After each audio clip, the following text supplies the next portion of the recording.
Hello বন্ধুরা, শুভ সন্ধ্যা সবাইকে।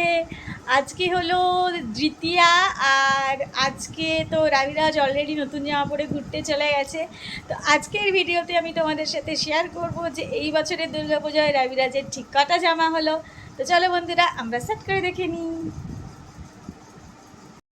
তো এই দেখো, সব জামা আলমারি থেকে বার করে ফেলেছি। তো এখন আমি তোমাদের একটা একটা করে দেখিয়ে দিই যে রাবিরাজের দুর্গাপুজোয় কটা জামা হয়েছে। তো এখানে যে কটা জামা দেখতে পাচ্ছি তার মধ্যে 12টা জামা রয়েছে। তো এই দেখো, এটা দিয়েছে রাবিরাজের মানি, এটা দিয়েছে রাবিরাজের কাকাই, এটা দিয়েছে বাবা, এটা দিয়েছে রাবিরাজের দাদাই, এই জামাটাও মানি দিয়েছে রাবিরাজকে, এই জামাটা দিয়েছে মামা, আর এটা দিয়েছে সোনা মামা।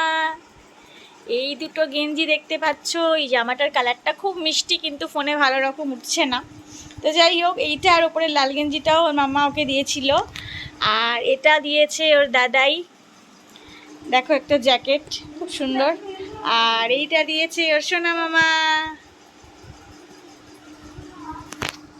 তো সব জামা প্যান্ট তোমাদের সাথে শেয়ার করে নিলাম। তোমরা কিন্তু কমেন্টে অবশ্যই জানিও যে তোমাদের কেমন লাগলো রাবিরাজের এবছরের দুর্গাপুজোর জামা। সবাই খুব ভালো করে দুর্গাপুজো কাটিও। চলো, সবাইকে হ্যাপি দ্বিতীয়া। দেখা হচ্ছে একটা নতুন ভিডিও নিয়ে। আজকে ভিডিওটাই পর্যন্তই, টাটা।